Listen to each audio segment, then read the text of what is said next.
já lança uma pergunta. Muito cliente nosso, não, rapaz, colocar fibra ótica em condomínio, isso não é para mim não, isso é muito caro, a solução inviável, tem solução mais barata, enfim.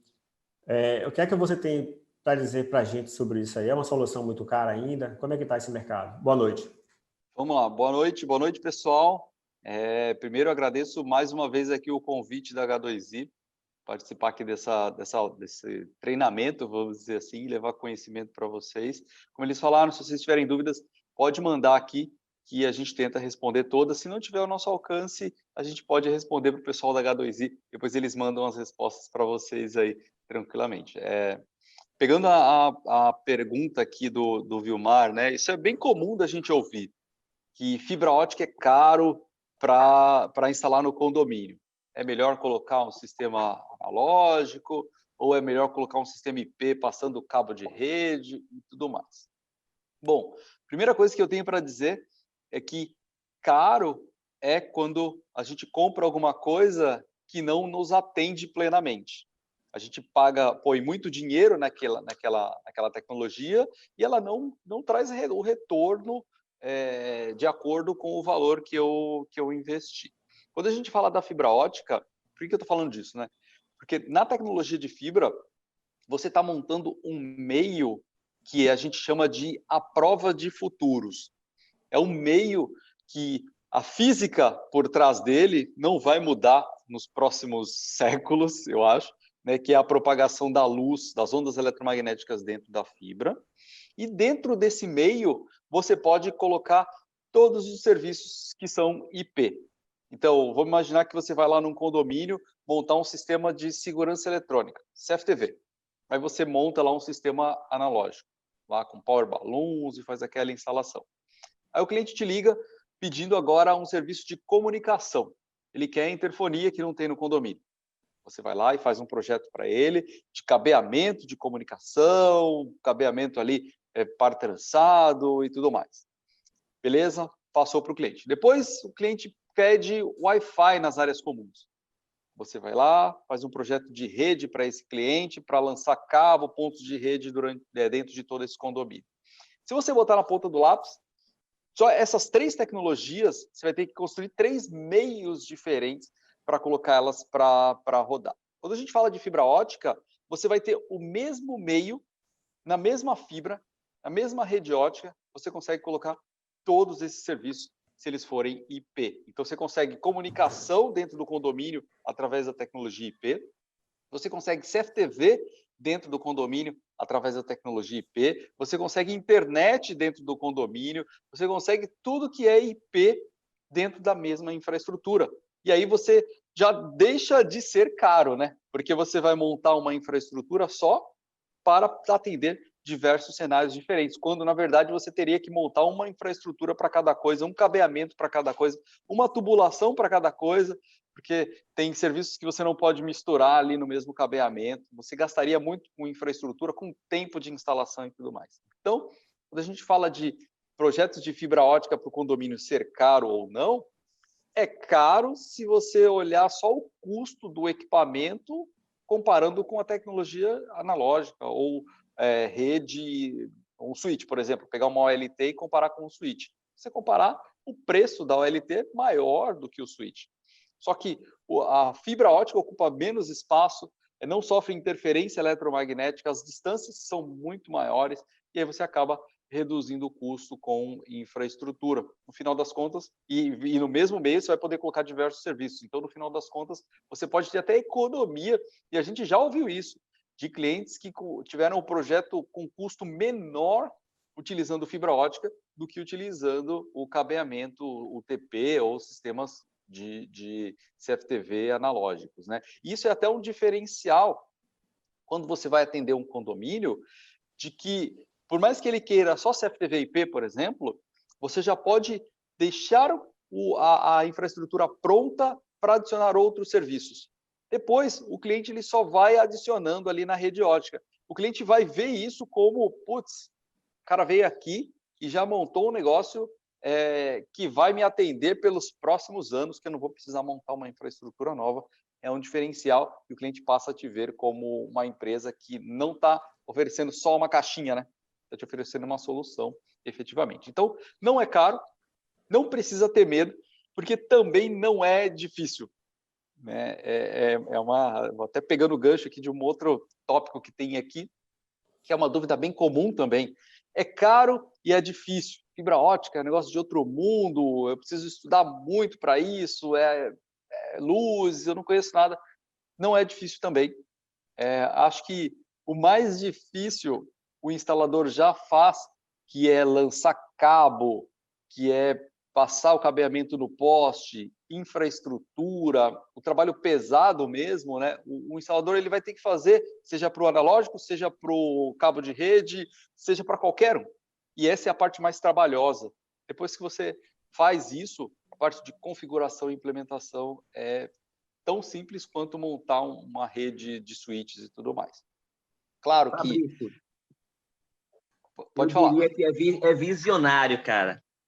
O provedor que já pensa nessa possibilidade, ele já está saindo muito à frente. Ele já tem a rede pronta, ele pode fornecer qualquer tipo de serviço para o cliente dele. Exatamente, Rob, bem colocado. E as tecnologias elas vão convergindo, né? Porque, como o Rob falou aí, provedor de internet. Mas eu estou vindo aqui entre os nossos clientes, né? Pegar um cliente como exemplo, que é o nosso parceiro lá de Alagoinhas, Edvard. O foco dele sempre foi monitoramento e segurança eletrônica. Inclusive, tive lá recentemente e ele já é referência em portaria remota. Então, o perfil de cliente como esse, que também tem um foco em segurança eletrônica, também pode fazer o trabalho de fibra ótica e disponibilizar a solução. É o integrador, né, Vilmar? Exatamente. É o integrador. E essa palavra é bem forte, né? Quando se fala de integrador, está muito relacionado com essa questão das tecnologias convergentes. O integrador, a ideia, e qualquer um pode se tornar um integrador, é oferecer solução para o cliente, né?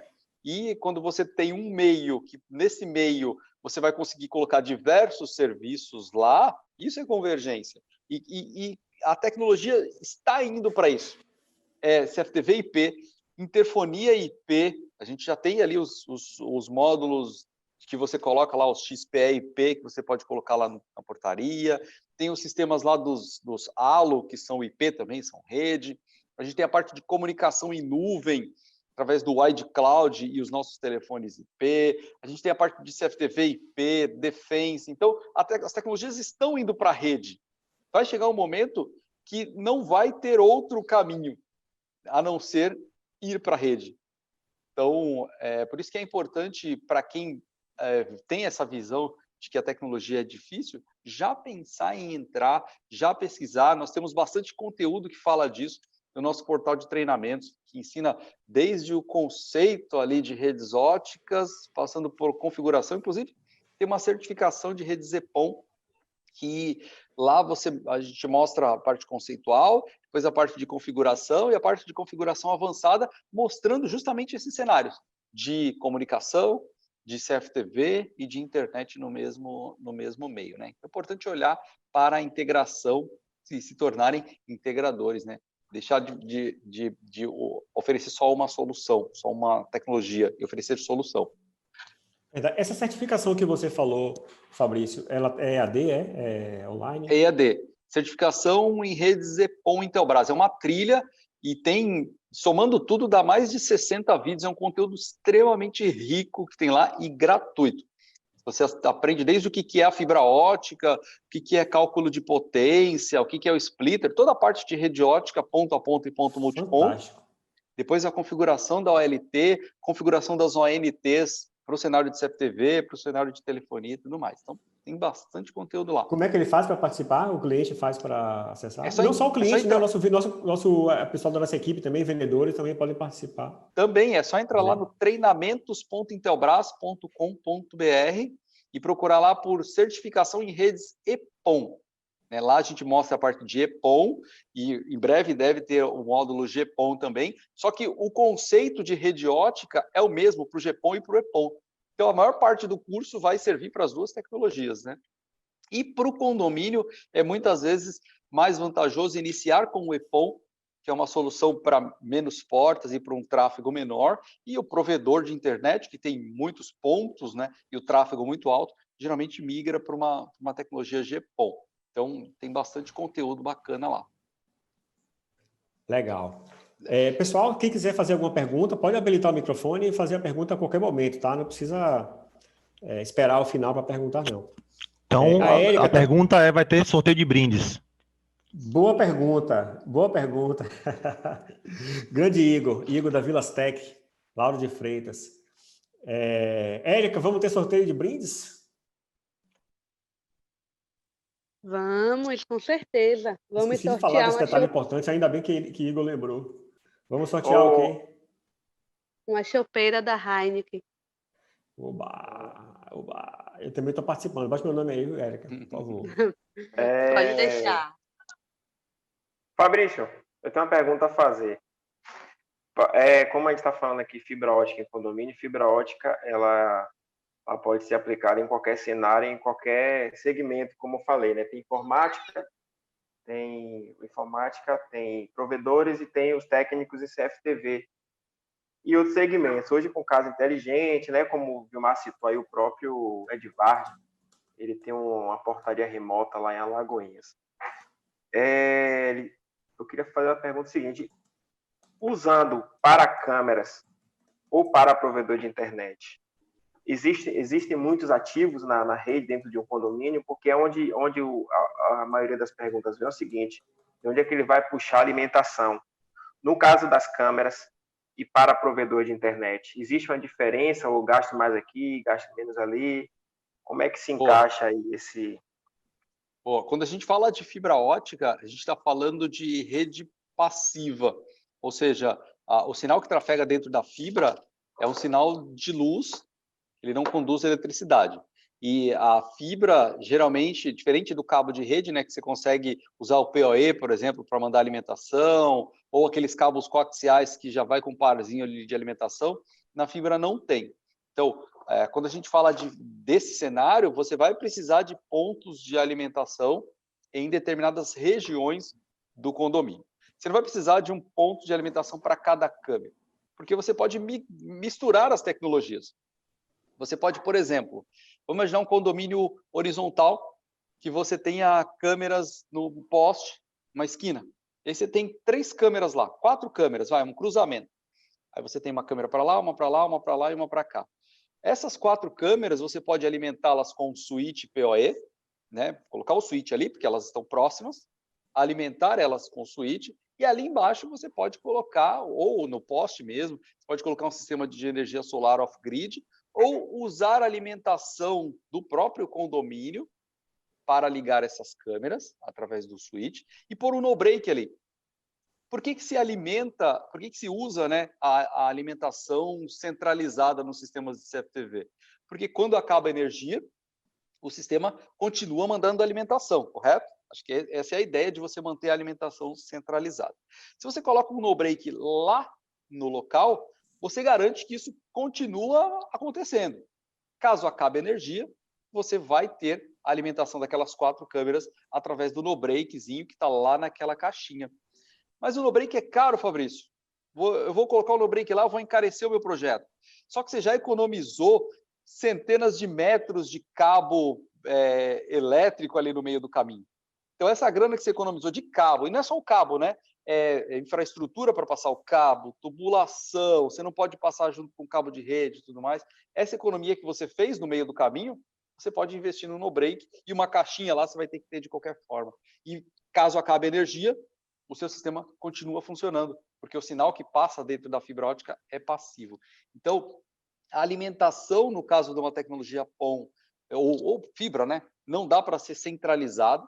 Você não consegue ter energia elétrica centralizada ali, senão você vai ter que mandar par de energia, e aí pode não ter a mesma vantagem, você pode cair no mesmo do que se você fizesse com o sinal elétrico, mas você consegue contornar isso utilizando a alimentação no local com o no-breakzinho lá. No caso do provedor, o provedor ele não tem alimentação no meio do caminho, porque quem alimenta a ONU, por exemplo, lá na outra ponta, é a casa do cliente. Então, ele tem a OLT concentrador, lá no caso de um GPON ou de um EPON, ele tem o concentrador lá na central do provedor, ele tem toda uma rede ótica ali espalhada pelo bairro, que não precisa de energia elétrica, que é passiva, que é só fibra e os splitters, né, que são os divisores, e lá na casa do cliente, ele tem a ONU. E essa ONU ou ONT, né, é alimentada pela fonte lá dentro da casa do cliente. Então, a fibra que chega nela não tem energia, não tem a alimentação elétrica, né? A alimentação vai ser feita pela casa do cliente mesmo. Então, essa é a principal diferença quando a gente olha para um cenário de provedor, falando de energia, né, de alimentação, um cenário de provedor e um cenário de CFTV ou de... Não vou falar nem só CFTV, né? Eu vou falar um cenário de integração no... TV por assinatura. No condomínio. Você pode ter também, né, no caso da tecnologia PON, na verdade eu vou falar rede, né? Você pode ter TV também. Se você quiser, existem sistemas que você pode utilizar dentro do condomínio que você consegue utilizar a fibra ótica para transmitir sinais de vídeo lá.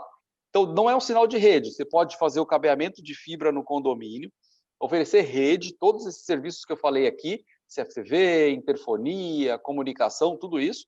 E na mesma fibra, você consegue transportar o sinal de vídeo também. Existe um componente na rede ótica que se chama filtro WDM. É como se fosse um divisor ao contrário.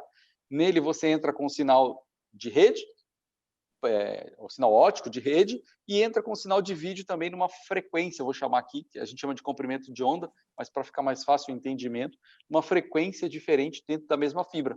E aí você consegue distribuir o sinal de TV, por exemplo, por assinatura de TV, de RF de TV, através da fibra ótica também. E aí lá do outro lado você precisa de um conversor, né? De novo o filtro, para desfazer isso, e aí coloca um conversor lá do outro lado. Existe a possibilidade também de utilizar sistemas de TV via IP, né? O IPTV, né? Como chamam, como tem chamado. Então você pode ter também sistemas de IPTV no mesmo meio. Aí é até mais fácil, porque a rede já está lá. E o IPTV trafega dentro dos protocolos de rede. Só é importante, quando se fala de IPTV, considerar sempre a regulamentação, a forma que você vai compartilhar o sinal de TV, de onde ele vem, é importante isso. Existem muitos sistemas que você coloca o receptor lá e você acaba conseguindo alguns canais, mas é importante olhar para a regulamentação, porque os órgãos estão muito atentos a isso. A Polícia Federal andou passeando por aí, por Salvador. Brasil todo, também. Né? Brasil todo. Não Brasil foi só todo. Salvador, Então, é importante fazer o negócio legalizado para você não ter esse tipo de problema. É possível, é rede, basta dimensionar corretamente a infraestrutura e funciona tão bem quanto outros cenários de rede também. Eu falei aqui sobre PON, né? Sobre o GPON e o EPON, mas como o nosso tema é redes de fibra ótica para condomínios, talvez o público não seja da parte de provedores. Então, eu acho importante falar um pouco da diferença, né, dos tipos de rede ótica que existem comumente. São dois principais tipos, e aí dentro de cada um deles tem as suas tecnologias. Um dos tipos é o que a gente chama de ponto a ponto, que usa os conversores de mídia ou módulos GBIC. O ponto a ponto é um sistema que você entra com cabo de rede aqui, o conversor de mídia converte esse sinal elétrico, que é do cabo de rede, para a luz, na fibra, transporta isso na fibra e depois volta a ser UTP, ou sinal elétrico, outra vez. Continua sendo rede, tá? Isso aqui é um conversor de mídia para rede. Entra rede e sai rede aqui do outro lado. Esse é o ponto a ponto. Por que ponto a ponto? Porque essa fibra você não divide. Esse aqui é um conversor para 20 quilômetros. Você consegue ter 20 quilômetros nessa fibra aqui, ponto a ponto, e mandar um sinal lá do outro lado. Isso é comum quando você tem que ligar ponto A ao ponto B. Portaria de um lado, a portaria do outro. Ou tem um ponto muito distante que você vai ter, sei lá, 30 câmeras. Você pode fazer um ponto a ponto até lá, usando a fibra. E lá você coloca o conversor, um switch embaixo, Deixa eu fazer coloca uma pergunta de leigo. Claro, nosso. Igor. Qual é o limite máximo de uma rede de fibra, ponto a ponto, sem nada no meio?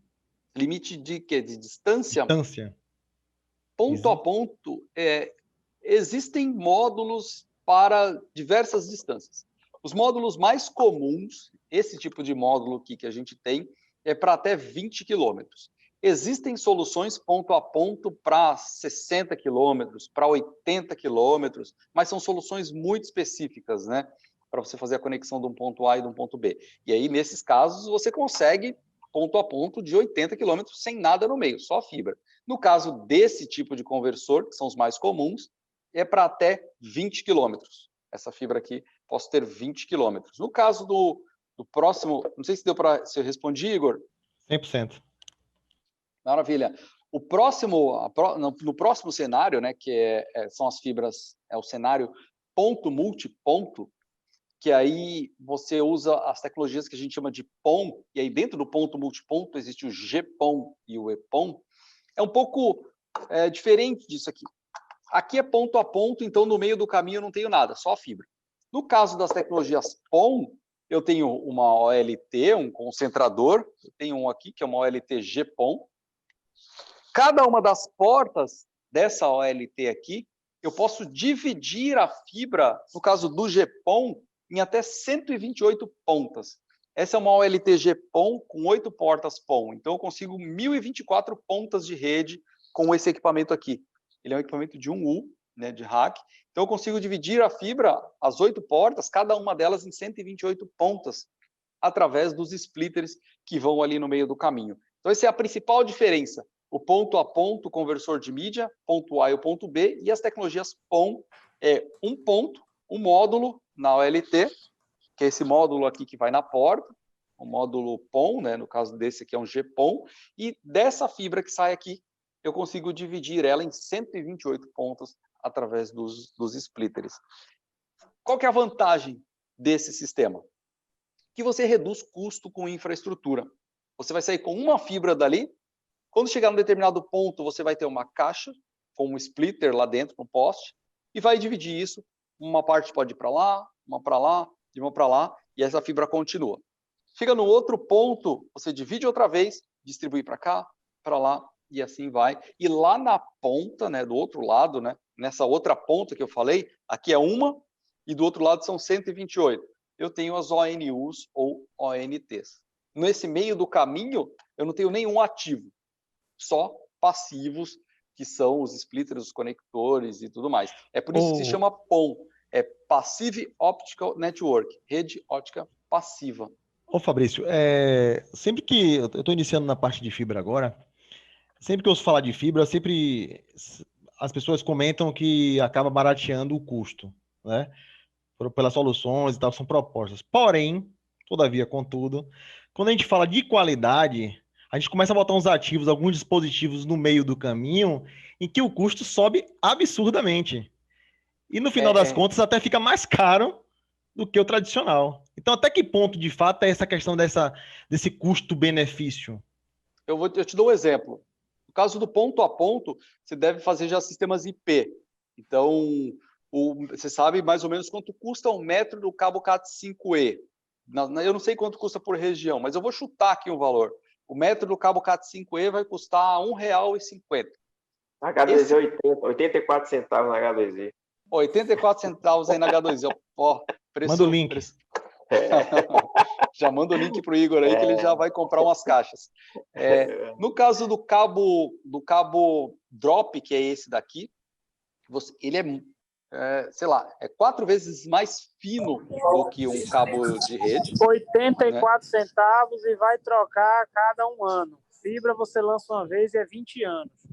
Boa, Fly, boa. E assim, o custo desse drop, ele é bem menor do que o cabo de rede. Esse é o cabo drop para ponto a ponto. Drop na H2i, 42 centavos. Metade do preço. Treinamento técnico, comercial, vendas, o que é isso aqui, hein? Mas essa galera vende mesmo. Ele veio para complementar, porque de fato aí é 84 centavos no meio do cabo de rede, que é o cabo metálico, e 42 centavos, que é a fibra, é metade do preço. Metade do preço, exatamente. Então, se você coloca isso, você faz o custo da distância, né, dependendo do tamanho do seu projeto, só aí você já gastou metade. Isso falando só do cabo. Se você Fabrício, vai passar... desculpa, eu não atrapalho mais você, viu? Perdão. Não, pode ajudar. Não está atrapalhando, não, está ajudando. Está ajudando, isso aí. Então, você vai economizar já com o cabo. Ele ocupa menos espaço. Então, onde passa um cabo de rede, você passa 4 desse. Só que tem uma vantagem. Aqui, a divisão desse cabo aqui, você não precisa de um ativo para isso. Você não precisa de ponto de energia elétrica para dividir. Você não precisa de um switch ali no meio. É um splitter e uma caixa, um passivo, que vai fazer essa divisão. Então, onde você passa um monte de cabo e precisa de uma infraestrutura gigante, você acaba reduzindo quando você usa. Por isso que eu falei lá no início que, se eu comparar o custo de um ativo com outro, pode parecer caro, mas se você olha para o projeto como um todo, economia com infraestrutura, nas divisões, o alcance, se você tem mais de... para alto tráfego, para mais de 10 megabits por segundo, se você tem mais de 100 metros, você vai precisar de um switch no meio. Aqui não. Se você tem 500 metros, você não precisa de nada no meio, é só o drop. Se você tem 20 quilômetros, no caso desse daqui, você não precisa de nada no meio, só o cabo drop. Então, quando você olha para o projeto como um todo, você acaba reduzindo o custo e tem a possibilidade de você colocar diversos serviços ali dentro. Então, claro que se for um projeto pequeno, algo que vai ter só CFTV, as distâncias são curtas e você já tem infraestrutura lá, pode ser que realmente o cabo dê certo. Eu não estou dizendo que a fibra vai substituir o cabo em todos os cenários, mas tem muito cenário que você vai economizar, sim, olhando para um projeto de fibra ótica. Mesmo tendo no meio do caminho, como você mesmo colocou, Igor, alguns equipamentos ali, né, como divisores, essa parte ali no meio do caminho, você pode acabar reduzindo o custo, sim. Vou dar um exemplo aqui para você. Essa OLT é uma OLT para 1024 pontas, né? Pontas porque são ONUs, embaixo você pode colocar mais dispositivos.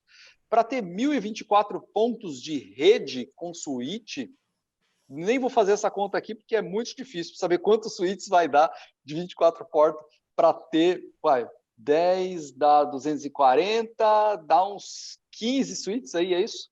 Não, que 15 switches dá mais. 10 dá 240, 40...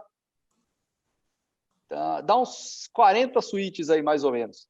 Na verdade, que não dá para comparar fibra com metálico, né? A comparação é comparar um Fusca com um avião, praticamente isso, né?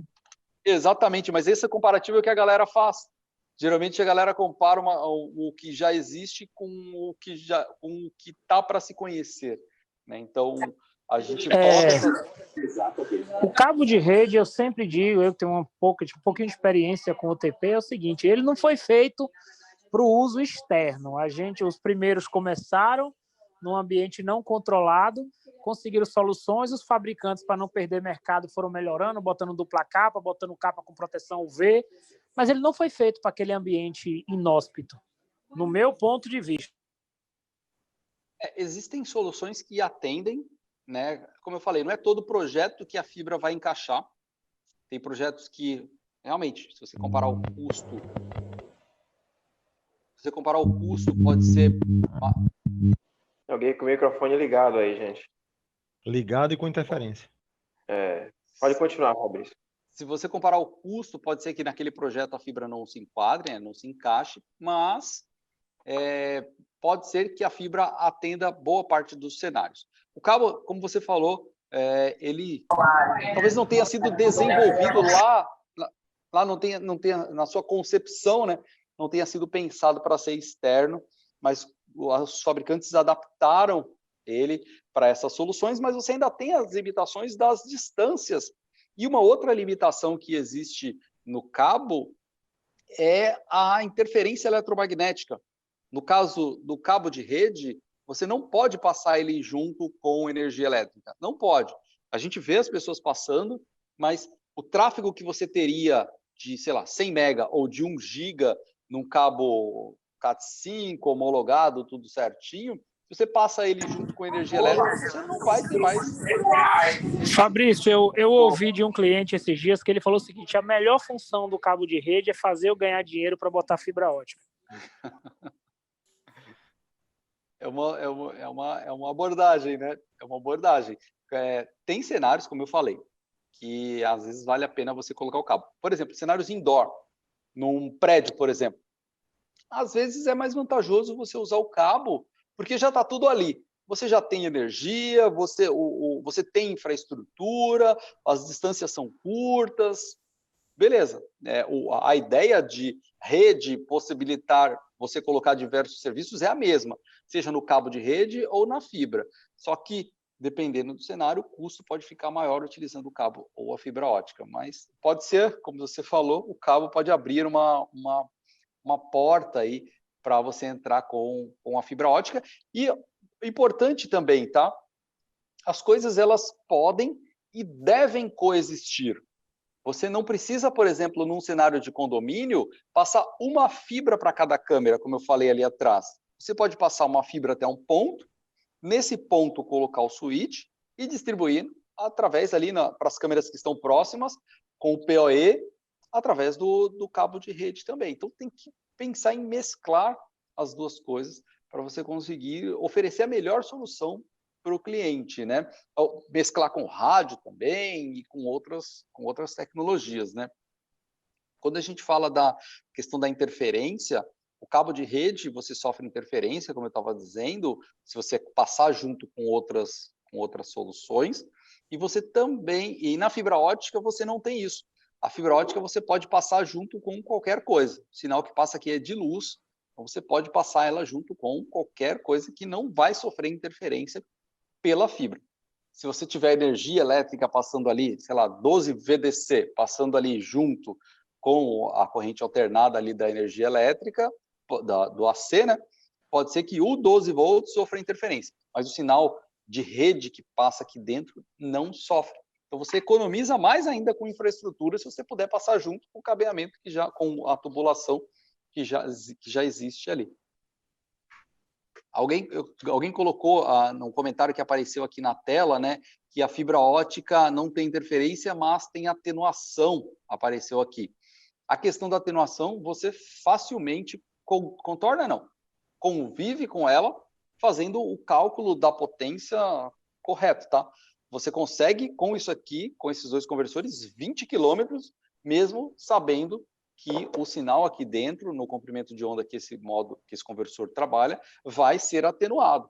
Mas ainda assim você consegue 20 quilômetros se você fizer o cálculo certinho. E lá nesse treinamento a gente mostra como faz esse cálculo de potência para redes óticas.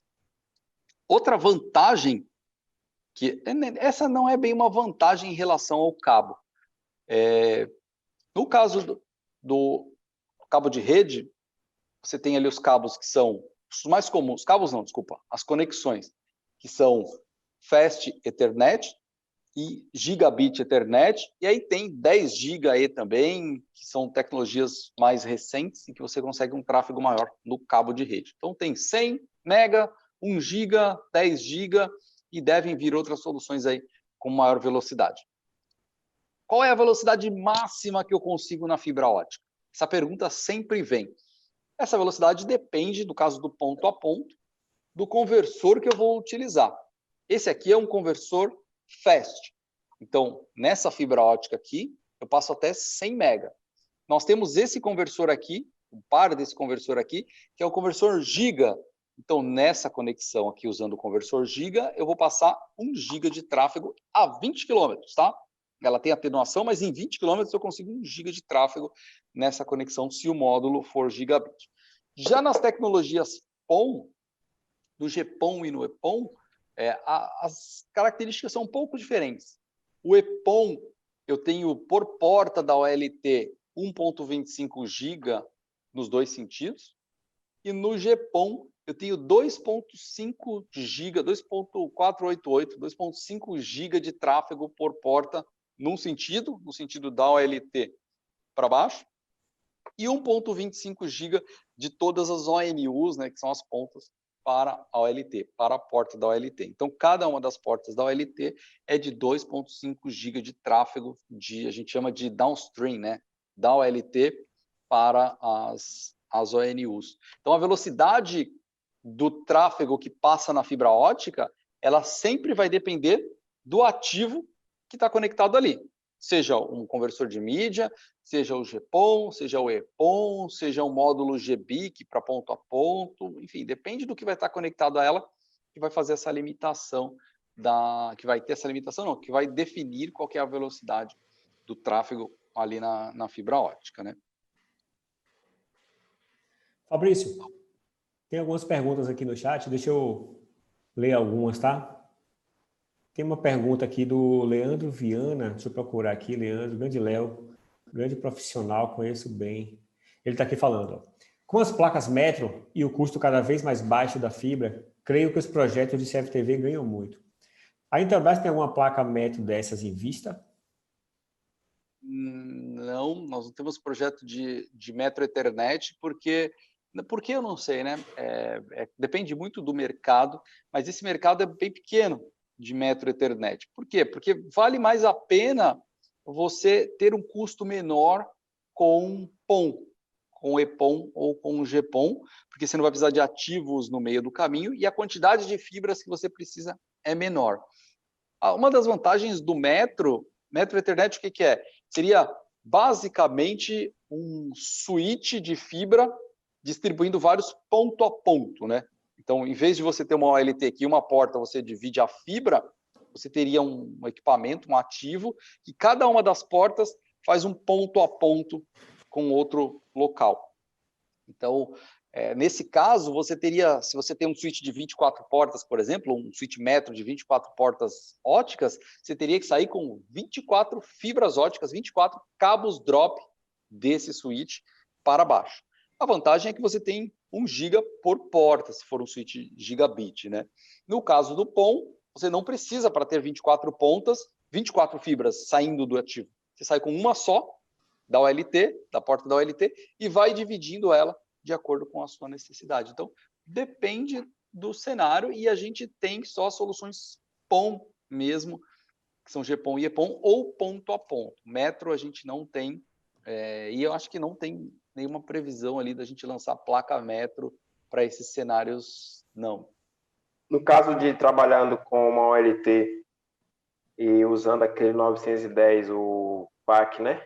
Junto com a ONU que tenha saído, seria uma solução também para dentro de um condomínio, para poder distribuir com as câmeras?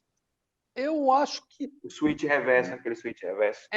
Qual que é o problema nesse cenário de usar o SF910 PAC, né? Um switch para PAC PON, que a gente chama. Qual que é o problema? Que esse switch, ele depende de alimentação reversa. Então, você vai precisar que uma das caixas onde estão as câmeras alimente ele. Então, às vezes é mais vantajoso, e ele não vai alimentar as câmeras. Então, às vezes é mais vantajoso, como você vai ter que ter energia elétrica de qualquer jeito, colocar um switch PoE no lugar dele. Chega a fibra, a gente tem um switch que é o SF1811, que você consegue entrar com uma fibra nele, ele tem uma porta SFP, você chega com a fibra num GBIC no próprio switch, e ele distribui Ethernet, cabo de rede, para até 16 câmeras. Então, ele já é PoE, ele já alimenta.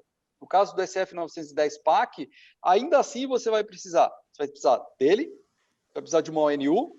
Se você quiser alimentar câmeras PoE, você vai precisar de um outro switch PoE e você vai precisar de um injetor que mande alimentação para ele. Então se torna meio inviável esse cenário. No caso do provedor é viável porque aí é a casa do cliente que alimenta o switch.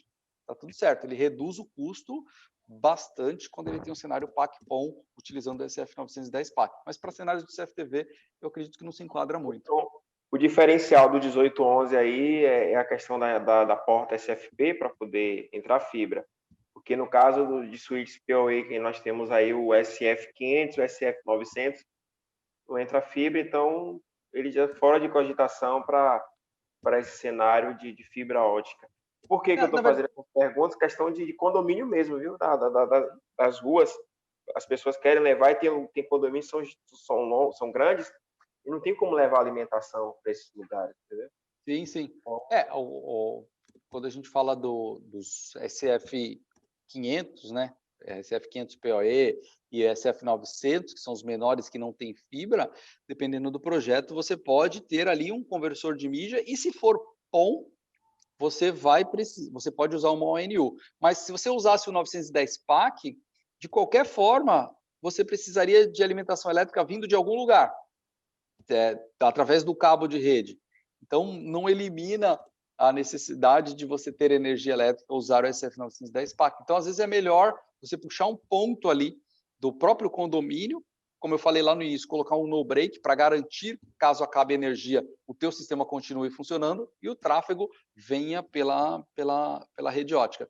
Eu falo isso, muita gente às vezes não entende essa questão de ter um no-break lá, mas é preciso olhar para o propósito de se ter alimentação centralizada. O propósito é manter o sistema funcionando caso acabe a energia.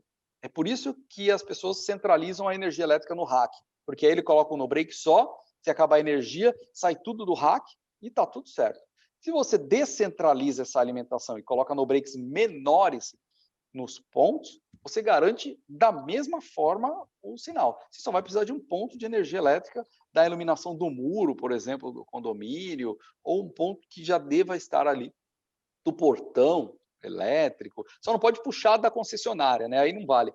Mas puxar do portão elétrico ou de algum ponto de energia elétrica do condomínio mesmo para fazer a alimentação desse no break, e aí, caso acabe a energia, ele continua alimentado. Então aí... questão... Pode continuar, desculpa. Pode falar. Então, aí, nesse caso, eu venho com a fibra, conversor de mídia, eu posso interligar aqui no SF500 ou no SF900. A partir dali, com o SF500 e o 900, me corrija, viu, Fabrício? Ele vai até uma alimentação até 250 metros via cabo de rede, correto? Para lugares mais distantes.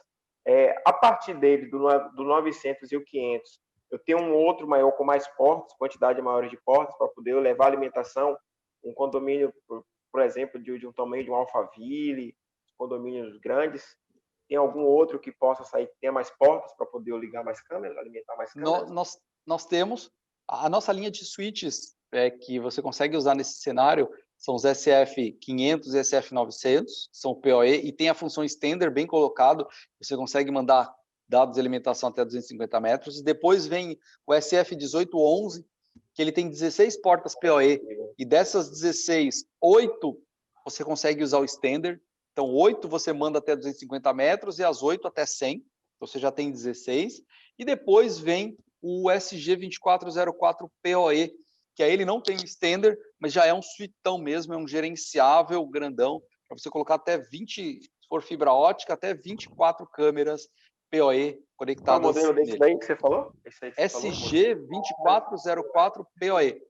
O 02404. Então, no caso do 1811 e 2404, já eliminaria já o conversor de mídia, pelo menos para a entrada do link, correto? Você precisaria do GBIC, na verdade, né? Você não vai ter um conversor desse, mas você vai ter que ter um GBICzinho plugado nele. O módulo GBIC, no caso. No caso, eu estou olhando a foto dele aqui agora, eu acabei de abrir, ele só me permite que eu entre com a fibra, correto? Mas como eu estou saindo, eu posso ir com o conversor de mídia e dar continuidade com a minha fibra adiante, correto? Com o conversor de mídia, ele é vice-versa. No caso do 2404, você pode chegar com a fibra nele, alimenta as câmeras ali, sai com uma fibra e continua lá para frente, no caso do 2404, porque ele tem 4 portas óticas. Massa. O SF1811 só tem uma, né? E uma de rede, uma gigabit de rede e uma SFP para você colocar o módulo. Ele só tem uma porta de fibra. São 18 portas no total, né? 16 PoE, uma ótica, uma para GBIC e uma gigabit para você sair. Estou vendo a porta aqui, do lado da porta, estou vendo aqui que tem Isso aí. Tem uma saída giga. Massa. Fabrício, Sancho está aqui na sala com a gente, participando do Papo Reto. Sancho é a maior referência que eu conheço em fibra ótica em condomínio. Inclusive, o próprio Alphaville aqui em Salvador, ele quem atua lá. Tá? Ele pergunta o seguinte, ele fala assim, GPON Intelbras eu uso há 5 anos, já faço TV na fibra com ED-FA e fica top. Pergunto, o IPTV consome muita banda e a TV na fibra existe consumo de banda? Outra pergunta, a Intelbras pretende investir em uma ferramenta melhor de gerenciamento com interface gráfica? Já uso fibra ótica com energia, ele fala. Bom, vamos para a primeira pergunta dele do IPTV. Sim, o IPTV vai gerar tráfego na rede. Você precisa dimensionar a banda para você utilizar sistemas de IPTV. Tem muito provedor, e muito mesmo provedor, que reclama porque o cliente coloca aquele set-top box lá na casa dele por conta própria e começa a usufruir do IPTV, e isso começa a gerar tráfego na rede dele. Se você não dimensionou corretamente, se o provedor não dimensionou corretamente a rede dele, ele pode sim ter um problema, porque o tráfego de TV, ele é contínuo. É parecido com o tráfego de câmera, só que o sentido é diferente, né? As câmeras vão dar câmera para o gravador e o IPTV vem da internet para o dispositivo do cliente. E é contínuo esse tráfego. Quando o cara está assistindo lá, ele está baixando. É igual o streaming de vídeo. Baixa um pouquinho e para, baixa um pouquinho e para, mas é meio que contínuo isso. Então, sim, gera tráfego na rede e você precisa dimensionar. Só que quanto de tráfego vai gerar? Depende do sistema de IPTV, depende do sistema de codificação que está sendo utilizado para transmitir essas imagens, depende da resolução que o cliente assiste, se é HD, Full HD, 4K, depende de tudo isso para saber o quanto de banda que o sistema, né, vai gerar ali na rede dele. Se é um sistema legalizado, você já sabe, você tem todas essas informações, porque você sabe o tamanho do stream, você sabe qual que é o protocolo de codificação que o headend manda, você sabe como que é o set-top box, como é a configuração de vídeo dele e tudo mais. Se é um sistema que não está no teu controle, fica meio difícil de saber o quanto, mas sim gera tráfego na rede. A segunda pergunta dele é com relação ao sistema de gerência, né? Essa é a segunda de gerência do GPON Intelbras. Nós temos o SIG, que é um sistema voltado para o provedor de internet, né? Para o provedor fazer basicamente a ativação do cliente dele e fazer um certo monitoramento ali da OLT.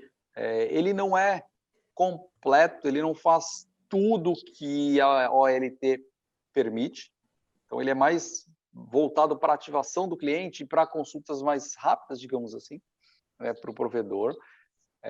E ele está sempre em evolução. Nós temos uma equipe no desenvolvimento que trabalha o tempo todo no SIG, desenvolvendo features e adaptando para as novas versões de firmwares e tudo mais. Então, ele vai evoluindo com o tempo.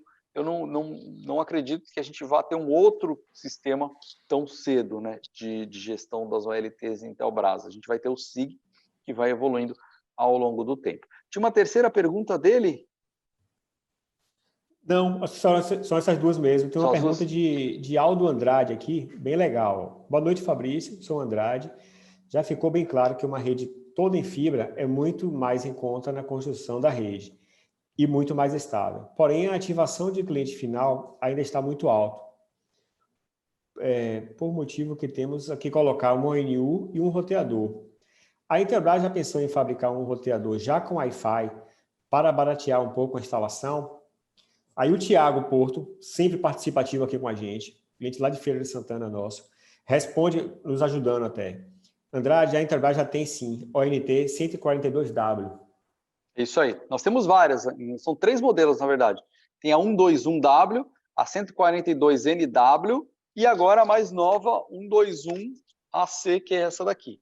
Então, aqui você entra com a fibra ótica direto nela, né? Já entra com a fibra aqui, já sai Wi-Fi, já sai conexão de rede, já sai a telefonia, se você quiser oferecer telefonia para o seu cliente, ou num condomínio, se você quiser oferecer interfonia, você pode também, através dos sistemas de telefonia IP, de comunicação em nuvem, ou mesmo das centrais, né, das centrais de telefonia IP, você consegue oferecer interfonia também através do sistema. Então, essa é a 121AC, o Wi-Fi dela já é Wi-Fi 5, né, já é AC, mas a 142NW e a 121W são soluções mais simples, né, mais em conta, e que são Wi-Fi N em 2.4 GHz. Né? Mas sim, já temos as soluções, sim. A H2i já comprou esse lançamento, né, da ONU com roteador AC, já está para chegar aqui a qualquer momento. Agora, Fabrício, não necessariamente quer dizer baratear, né? essa ONU, porque você pode pegar um ONU e um roteador separado e em termos de custo, estou falando, pode sair mais barato do que a ONU já com roteador. Sim. Uma coisa que é importante, bom você ter falado isso. Quando a gente fala de Wi-Fi hoje em dia, dependendo do plano que o cliente tem, não adianta o provedor ou quem está vendendo o serviço colocar somente o Wi-Fi em 2.4. Por quê? O Wi-Fi em 2.4 você não vai conseguir mais de 100 MB. Você não vai conseguir 80 megabits por segundo no Wi-Fi em 2.4. Não vai.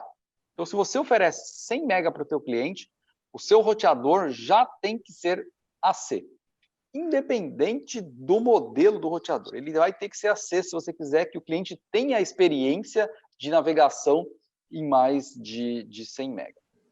Quando você compara o custo de uma ONU mais um roteador AC, né, vou comprar lá a ONU 110B, mais um roteador AC, um GF 1200, por exemplo. Vamos pegar um RG 1200, mais parecido na interface Wi-Fi e nas conexões de rede que esse aqui. Então, um RG 1200. Se você pega esses dois equipamentos, o custo dos dois pode ser próximo do custo da ONT e, às vezes, pode ser até maior. Vocês que têm os valores aí, vocês podem até confirmar. Então, o custo dessa associação dos dois pode ser até maior do que você comprar um equipamento já com tudo integrado. E uma grande vantagem é que aqui você diminui a chance de erros, né? Você só tem uma alimentação, uma fonte. Então, às vezes o cliente, e acontece com o provedor o tempo todo, o cliente desliga uma fonte e deixa só uma ligada, ou ele inverte a fonte do roteador com a fonte da ONU, aí o roteador dele é de outra marca, 9 volts, aí não funciona direito. Isso dá muito retrabalho. Aqui não tem erro, é uma fonte só com tudo integrado num equipamento só. Pode até sair mais barato ter um equipamento integrado, ou pode sair 0 a 0, mas já é vantagem, eu acho, se olhar para... Até porque não vai ter...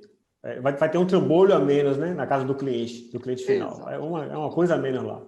É, uma fonte a menos, um equipamento a menos. Exatamente. O João pergunta se tem alguma ONT com tecnologia mesh. Não, ainda não.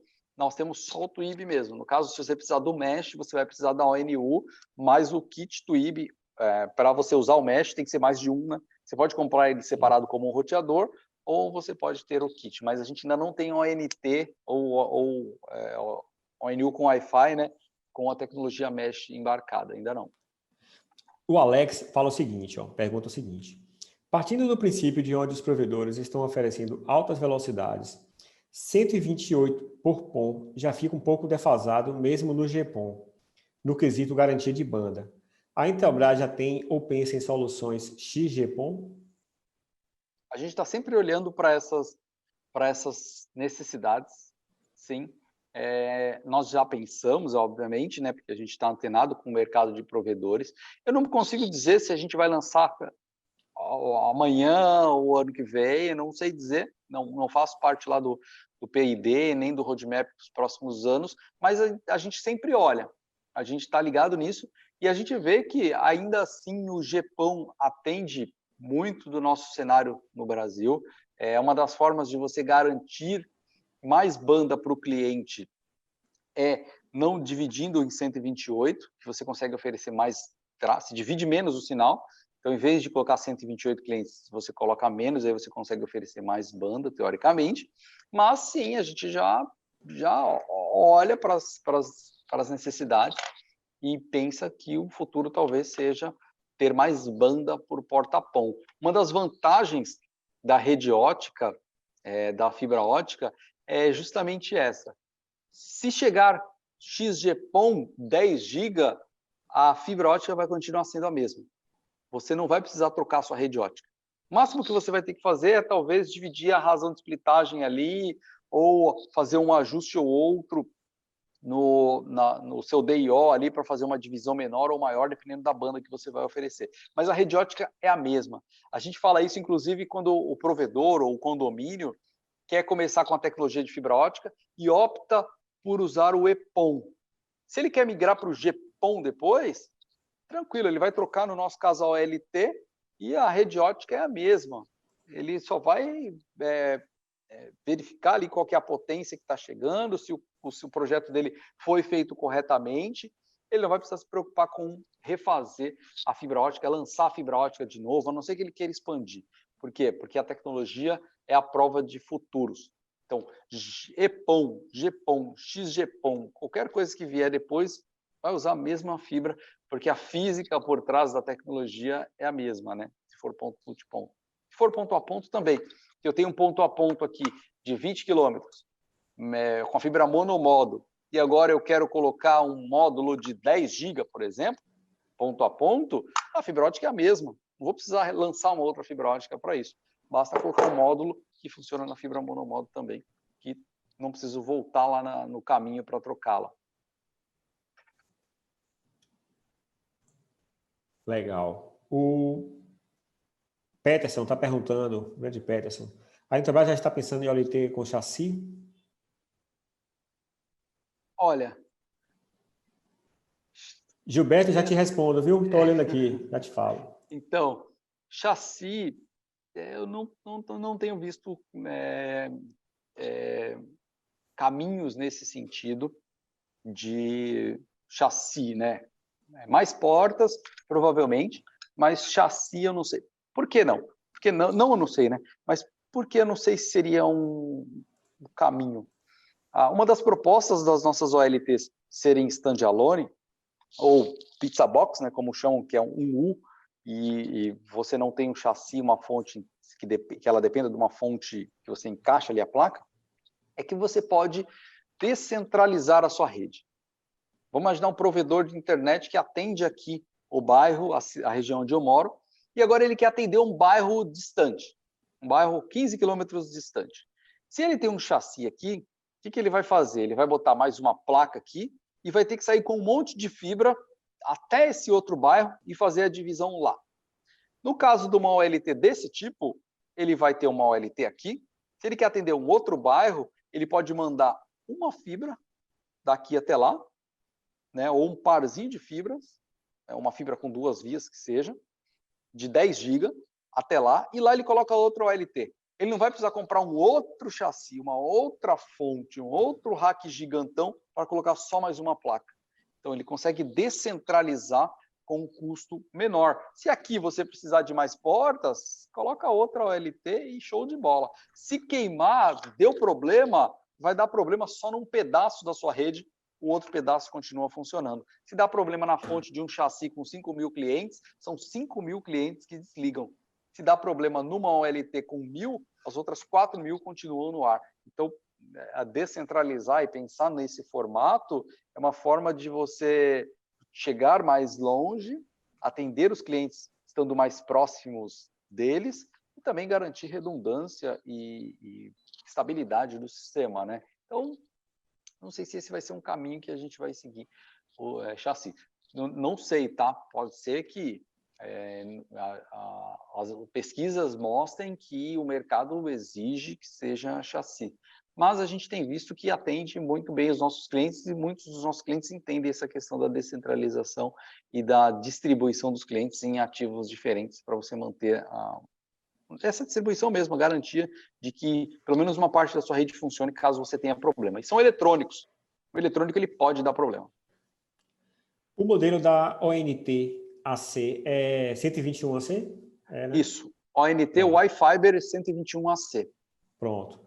Gilberto, respondendo a sua pergunta, R$ 399 o preço nosso para vocês, revendedores, provedores. É esse aqui, né? Pronto, foi isso que o Thiago até perguntou também, eu já estava olhando aqui. Legal. Uma coisa legal desse produto aqui, ó, é que eu até fiz um vídeo, tá no nosso Instagram e no YouTube, Intelbras BR. Ele tem aqui ó, a gente está chamando de roseta, né? Roseta é uma caixinha que você entra com a fibra e para acomodar o cabo drop, né? Então ele tem integrado aqui, ó, você passa o drop aqui, ele não fica pendurado no conector, evita que o cliente danifique e tudo mais, né? Legal, já respondeu essa pergunta de Peterson aí, mas aí no caso da autenticação é só transportar em L2 no VLAN para autenticar os clientes, dá para fazer 189? Eu não entendi. entendi a questão. Peterson, mas aí no caso, a autenticação é só transportar em L2 no Avelã para autenticar os clientes? Eu não entendi a pergunta, não. Depois, Fabrício. Peterson, se você quiser usar o microfone aí, fica à vontade. Também não entendi qual foi o momento, né, que ele colocou a pergunta. É agora. Oi, boa. Estão ouvindo? Estamos ouvindo. Pronto, Peterson. Ô, Fabrício, a minha colocação aí da pergunta da OLT em chassi é que, por exemplo, tem alguns projetos que tem alguns clientes que são mais de 1.024 clientes. Projetos que o cara tem centralizado 2.000, 3.000 clientes. Já tem toda uma estrutura para ele colocar. Então, por isso que eu te falei, perguntei se a Intelbras já tem algum projeto com relação a isso, devido a alguns casos que acontecem desse tipo. Não é que seja descentralizado, mas o projeto já foi feito centralizado, então, no caso, o cliente ele tem que comprar 3 OLTs para colocar no rack, para fazer toda a interligação. Então, você tem um equipamento só para enxugar. E no caso que eu falei do L2 ali, que você deu o exemplo, tem casos que o cliente está distante para fazer a descentralização, consegue sim também fazer com ele centralizado, é só mandar de lá para cá o L2 para o cliente autenticar numa central só. Tem clientes, por exemplo, que trabalham com conexões via rádio e a gente só vai transportar a autenticação do cliente de lá para cá no data center central. Então são ideias que pode acontecer, né? Que cada caso é um caso, cada projeto é um projeto, entendeu, Fabrício? Minha colocação foi nesse quesito aí. Porque tem situações que acontece isso, por isso que eu perguntei do chassi. Entendi, perfeito a tua colocação. Quando eu falo ali da questão de descentralizar, né, eu falo de descentralizar só L2 mesmo. Toda autenticação você pode ter centralizada aqui no seu core, ali no seu concentrador, PPPoE ou IPoE, a forma que você usa a autenticação concentrada, e aí sim, você pode fazer esse ponto a ponto, né, daqui para lá, em L2, ali o ponto a ponto de 10 GB, e lá você distribui o acesso para as pontas e a autenticação pode ser centralizada. A questão e é bacana mesmo, bacana a sua colocação aqui. Com relação ao chassi, né, que você falou do projeto centralizado, quando a gente fala do projeto centralizado aqui, como você falou, né, vamos imaginar que ele fez um projeto para 4.000 clientes, vamos arredondar aqui, 4.000 clientes. Ele vai colocar um chassi aqui, Isso. O chassi tem uma fonte, e lá você vai colocar várias placas nesse chassi. Né? Então, você vai ter que comprar vários equipamentos de qualquer jeito. Vai ter que comprar uma fonte, depois uma placa, outra placa e outra placa para colocar ali. Se você olhar para a facilidade e organização, digamos assim, visual ali, você vai ter tudo numa caixa só. Só que imagina que deu problema na fonte do seu chassi. Seriam 4.000 clientes fora. Todo o seu parque está fora. Todo mundo caiu. Todos. Se você descentraliza no próprio rack, você vai ter uma OLT, 2 OLTs, 3 OLTs, 4 OLTs. Se der problema em uma e você tiver em uma fonte, você tiver fonte redundante, todo mundo continua conectado. Se dá problema em uma OLT, você cai 1.000 clientes, os outros 3.000 continuam no ar. Então a quantidade de chamados, a quantidade de atendimentos, a quantidade de problema é muito menor nesse caso, entende? E o custo de manutenção acaba sendo menor. Porque se queimar o seu chassi, você vai ter que trocar a fonte inteira e o chassi inteiro, colocar outro lá de backup e espetar todas as placas. Ou já ter isso duplicado ali, para garantir que caso caia. Mas eu entendo aí, Fabrício, nesse caso aí que você falou, desculpa lhe interromper, no caso, empresas, como a gente conhece outras marcas aí, quando se vai criar um chassi, ele já prevê isso. Até a placa controladora de gerência, em vez de uma, tem 2 gerências, 2 ou até 4. Eu já vi casos de ter mais de 2 fontes redundantes, no caso, para atender o chassi. Entendeu? Sim. No caso, quando se pensa, vamos supor que uma marca aí que a gente já conhece, com a letra W, que ela já vem já com 2 controladoras e 2 fontes redundantes. Justamente para isso. A minha colocação foi justamente se a Intelbras ela já pensou nisso, e eu sei que os engenheiros lá, se fosse montar uma estrutura dessa, já teria que se pensar nisso, que eu não vou colocar só uma fonte em um chassi desse, que vai supor pegar 2 ou até 4 placas. Sim. Então já teria que ser pensado nisso, nessa situação. O custo também de implantação aí, eu acho que cairia bem pela metade, no caso, se a gente usar um chassi e colocar uma placa. Que praticamente as placas é o preço de um OLT, ou a metade do preço de um OLT da Intelbras. Por exemplo, eu já trabalhei também muito com a Intelbras, geralmente são 8 portas de saída, eu vou pagar 12 mil, mais ou menos, nenhuma, ou até mais, 18, né? Numa de 8 portas, no caso. A gente, às vezes, se a gente botar uma 16, sai mais em conta, e se der algum problema, a gente troca só aquela placa, no caso. Às vezes é difícil um chassi queimar. Mais uma... Entendeu? Eu já vi provedores com 5 mil clientes fora, né? Porque deu problema em chassi. Claro que a chance é pequena. Assim como aqui a chance é pequena, né? Se a fonte é correta, se você dimensionou corretamente, a chance é pequena. Mas eu entendo a sua colocação. Eu sei que tem projetos e tem cenários que provedores preferem ter o chassi, porque você tem razão. Você tem várias placas ali. Então, se der problema numa placa, você troca só a placa. Da mesma forma que se der problema numa OLT, você troca só uma. Então, tem cenários e cenários, e eu entendo a tua colocação, e é super válido. Eu acho que, nesse momento, né, a gente não está com isso para lançar por agora, mas, como eu falei lá atrás, talvez venha uma demanda muito grande do mercado que faça a gente de começar a desenvolver isso também. E como você falou, se a gente for desenvolver, tem que desenvolver com fontes redundantes e com todos esses features mesmo. E para um condomínio, Fabrício, no caso de um LT com chassi, com placas que suportem mais clientes, às vezes ela tem uma perda, né? O cara faz investimento em um LT para poder atender um condomínio, termina pagando caro e não vai atender a quantidade de clientes que a OLT oferece. Dependendo da quantidade de portas que ele precisa, já nem vale a pena. Porque ele vai ter, o rack dele vai ter que ser maior, porque são vários usos, então, dependendo do cenário, já nem vale a pena por causa do custo mesmo.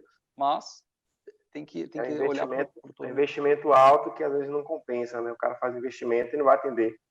Sim. Vai ter sobra, pronto, fica lá parado. Isso aí. Show de bola, Peterson. Valeu pelas colocações e é isso mesmo. Essa discussão é importante, né? Essa discussão é importante para a gente, é importante para fazer todo mundo evoluir e ter pontos de vista diferentes, faz parte e é bom, porque é assim que a gente evolui, né? É assim que a gente consegue ter tecnologias novas e cenários novos e pensar em equipamentos novos. Por isso que é papo reto. Papo reto, isso daí. E Peterson é um grande conhecedor, rapaz. Ele dá consultoria a outros provedores aqui, é um formador de opinião. Sim, cara, sim. muito antenado no mercado aí. Bem legal. Obrigado.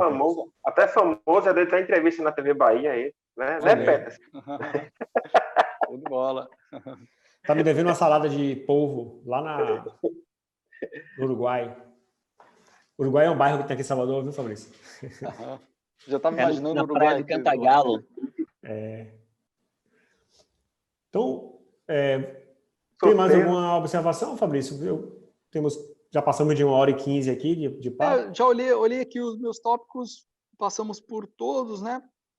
Só uma coisa que eu queria mostrar, na verdade, para quem não é da área, né, e trabalha com CFTV, e quando a gente fala que é difícil, não é, basta estudar um pouquinho e ir atrás um pouco da tecnologia, né? No caso do ponto a ponto, eu mostrei aqui os conversores de mídia, né? Esse conector aqui, às vezes as pessoas falam, putz, vou fazer um projeto de fibra ótica ponto a ponto, sei lá, 500 metros, eu vou precisar de uma máquina de fusão, ter que contratar uma empresa para isso. Esse tipo de conector você não precisa, tá? Esse conector aqui você faz com 4 ferramentas e você faz ele em 5 minutos, as pontas do cabo drop com ele.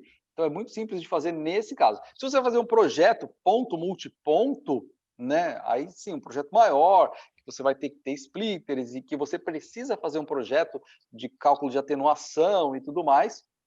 Beleza, talvez você precise contratar alguém E é legal isso, né? Às vezes você não precisa saber tudo. Existem empresas que já fazem e que podem ser seus parceiros, provedores de internet, por exemplo, ou consultores. O Peterson, por exemplo, pode ajudar e fornecer serviços para quem faz projetos de condomínios. Então, você não precisa necessariamente ter uma máquina de fusão ou investir muito em equipamentos. Você pode ou ter soluções desse tipo, dependendo do seu projeto, ou contratar uma empresa parceira especializada em fazer esse projeto. No todo, você pode, às vezes, ainda sair mais barato do que projetos utilizando outras tecnologias. Outra coisa importante, tá? O nosso tema aqui é fibra ótica em projetos de condomínios. Mas não significa que a fibra ótica resolva todos os problemas. Depende do cenário. Você pode usar fibra ótica em um cenário que, às vezes, o custo fica muito alto, que vale a pena mais você fazer um rádio. Ou vale a pena mais você usar o Power Balloon mesmo. Ou, às vezes, vale a pena você usar cabo de rede. Então, existem diversas tecnologias justamente para isso. Não existe a tecnologia mágica que resolve todos os problemas. Existem várias tecnologias e é importante encaixar cada uma num projeto diferente, numa necessidade diferente, beleza? Não dá para resolver tudo com uma ferramenta só.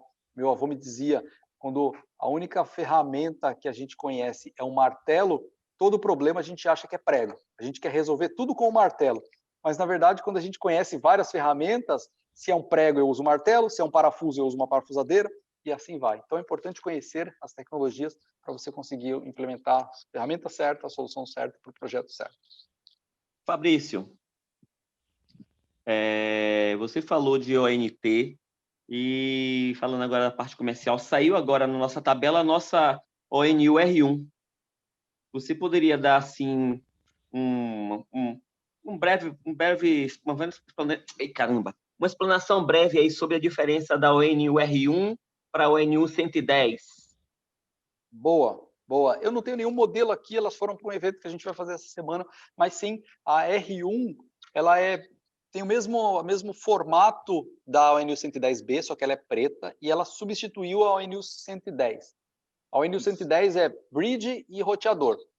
A ONU R1, ela também é bridge e roteador, só que ela trouxe melhorias que a ONU 110 não tinha. Por exemplo, a ONU R1, você consegue no PPPoE o máximo de tráfego que você tiver. Então, se você tiver lá 1 GB de tráfego chegando nela, você consegue, mantendo a autenticação PPPoE, passar 1 GB de tráfego. Na ONU 110, você não conseguia 400 MB no modo PPPoE. No caso da R1, você já consegue. Então, ela é modo bridge, modo roteador. Ela tem TR-069 para você fazer a gestão remota também dela através do protocolo TR-069. Você consegue usar várias VLANs ali dentro dela. Então, é uma evolução da ONU 110 no formato da 110B, que é bem pequenininha, assim, pretinha agora, né, quadradinha, mas vem com essas vantagens aí, né, em relação à 110 só. 110 saiu e deu lugar à R1.